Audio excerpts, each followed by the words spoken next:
everyone. Hello, Ali. How are you? I'm very well, Rachel. Thank you. How are you? I'm really good, thank you. Excited to be here. The month flies by, doesn't it? We're here. Absolutely. But thank you very much for setting all this up, Ali. And hello to everyone who's joining us today. Thanks to everyone, especially for joining, and hello to anyone who's joining on a catch up. So just the usual sort of script from us. We know everyone's really busy, and obviously it's a Friday as well. So we're going to be online for about 10-15 minutes to just have a chat about the exciting, innovative sort of content that we have in store for you this month.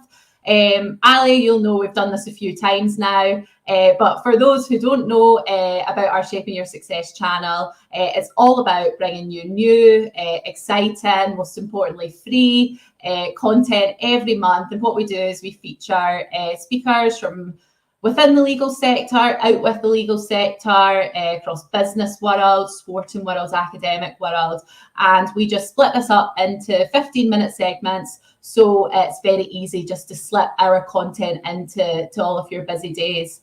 So speaking of busy days, Ali, how has your week been this week? Well, it's been a great week, Rachel. Been very busy, lots of different things. Was through at the Law Society yesterday, which was really good. And I do know that you yourself have had a very busy and interesting week because of the Donahue v Stevenson International Conference yesterday. So how did it go? Yeah, so for those who don't know yet, we had yesterday was the 90th anniversary of the Donahue v Stevenson case, which we led online. So it was really good. It went really well. I think we had over 600 registrants, all in all, joining us from all around the world. So we started here in Australia, we moved to New Zealand. Throughout the day, we stopped off in South Africa, Zimbabwe, Nigeria, Malaysia, and sort of everywhere in between. So what we were talking about before this live stream is we even had a few Shaping Your Success registrants as a result of this conference from as far away as Australia and New Zealand. So that was really exciting. And I think, Ali, what we said in week one, that we were going international when we got the interview with Ken Feinberg. However, I think this week we really have gone international and we're starting to see people joining us from around the world. So it's really exciting times here. Yeah, that's absolutely brilliant. And the idea of us going international with the content, showing the possibilities of using the internet, bringing people together, it's all genuinely really exciting. So will I give a brief outline of the talks that I've got lined up to be released? I think they're going to be available at the start of next week. So we have two talks that I've been involved in this month with two amazing people.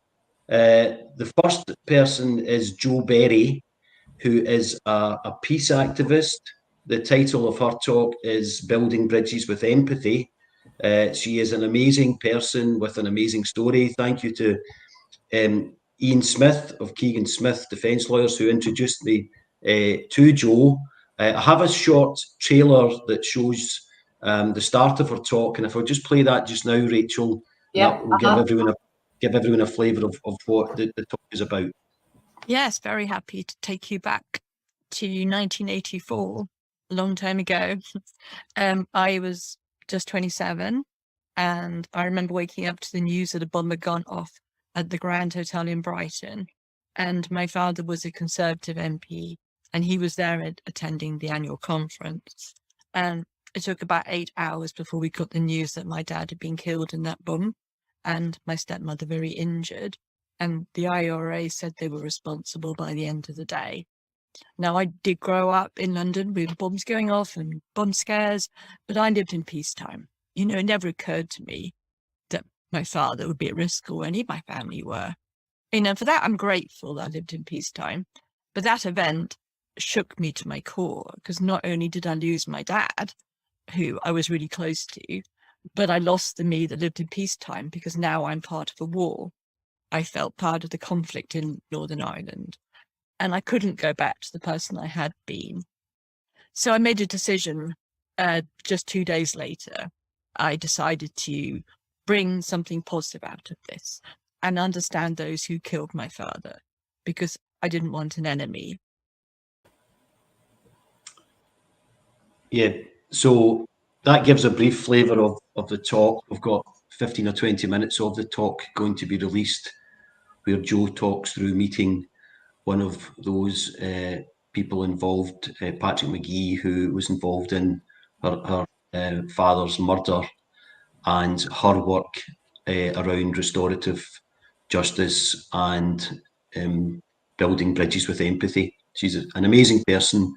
We'll put all of the information about her charity and the work that she does in the description, and people will be able to investigate that too. But I would really say to everyone to take the time to watch that. It will make you think differently, which is the very essence of what we're trying to do in relation to the content we're producing. So that's talk number one from me. And the second talk is from someone who I did say at the start of the interview with him would need no introduction. And he did ask me, does that mean I'm not getting an introduction? He obviously truly did get an introduction, and that's Donald Finlay, QC. So a very high profile Scottish lawyer, possibly the most instructed defence counsel in the world in relation to homicide matters, 46 years in his career. And the title of his talk is why it is important to be independent and fearless as a lawyer. And I'll play just a short excerpt of it here to let everyone get a flavour of it. You should never be told what to do and accept it without question. When you go into the legal profession, you've got to be prepared to stand up to anything and everyone that comes your way. And the way that you enable yourself to do that is you do your homework. You understand your case. You identify the problems involved. You know the other side's arguments better even than you know your own. You understand what is coming your way. So whenever a point is made to you, you can say, yeah, I know that, but that's not right. The answer is. So much of it is preparation. You then have confidence in yourself and what you do. Because if you have done your research, if you have prepared the case, there's no reason to fear what's about to happen. Always remember, go into a law library and look at the row upon row upon row of session cases, Scots Law Times or whatever. In 95% of these cases, there were two sides who thought they were right. Only one of them was. So you won't win all the time. And never, ever be bullied.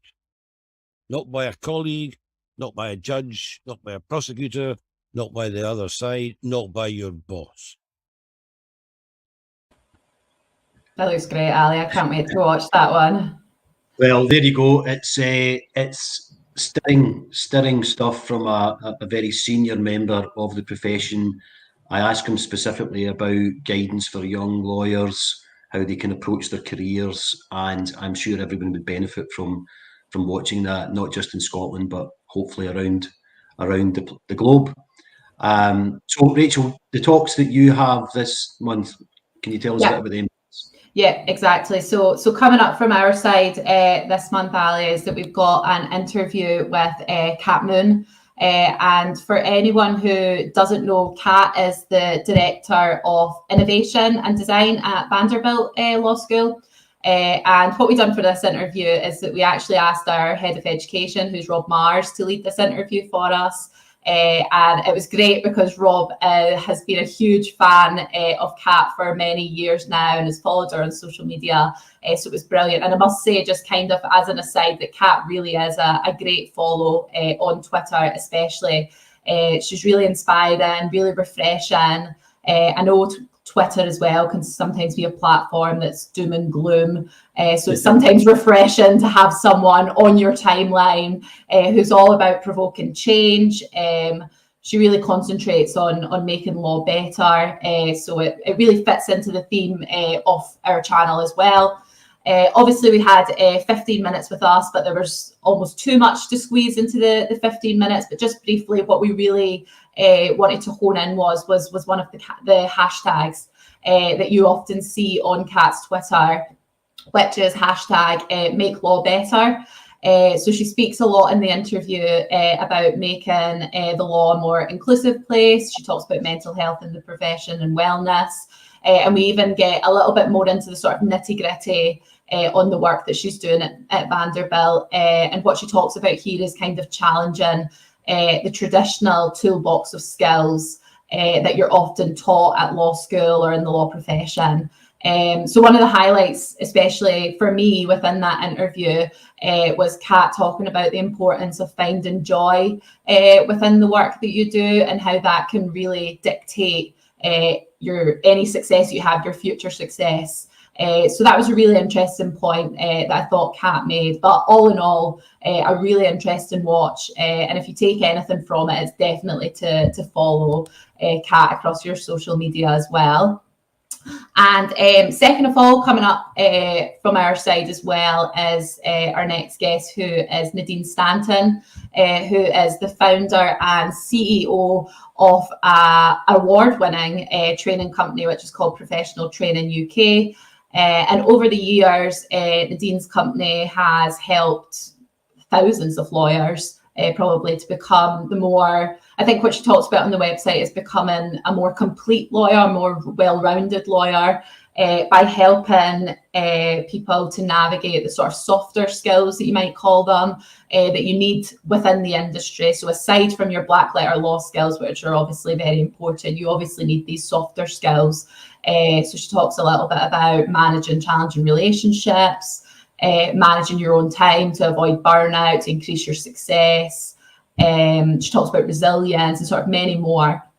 And interestingly, Nadine actually won the most influential CEO 2022 for CEO Monthly for the work she does in her training company. So she definitely knows what she's talking about. So she's definitely one to watch. So that's what we've got coming up as well. So another exciting month for us, Ali. Yep, those sound absolutely brilliant talks. I've not seen the Cat Moon interview yet, and I look forward to that. I'm sure Rob will be a great interviewer as well, and she'll be a great guest. I do follow her on Twitter, I have to say, I have done for a number of years. It's great. So I'm looking forward to hearing from her, and obviously the other talk when it's available will be great too from Nadine. Sounds fantastic. That would then take us, I think, Rachel, up to about 16 different innovative speakers in the library of content. You're right, yeah. So as we said, sort of week one as well, we're constantly building up this library of content. So just because a speaker has been released in month one doesn't mean that it's any less relevant. So you can keep going back to the sort of library of content that we have. Yeah, no, brilliant. Well, I think that's taken us, we're up at 13 minutes, and we talked about trying to be around about 10, and I'm actually only 15. So I think we are on track. So I think that's us covered everything. Is there anything else you want to bring up, Rachel, before we wrap this up? No, I think we're good there, Ali. Just thanks to everyone for joining. No, yes, absolutely. Thanks to everyone for taking part and watching us. We're on YouTube, Twitter, and LinkedIn, which is interesting to do. So we've had international elements, and we'll continue to build out all of the content. So I hope everyone has a great weekend. I hope you have a great weekend, Rachel, and we'll see everyone soon. Thanks very much, Ali. See everyone soon. Thanks, Rachel. Bye-bye now. Bye. Bye.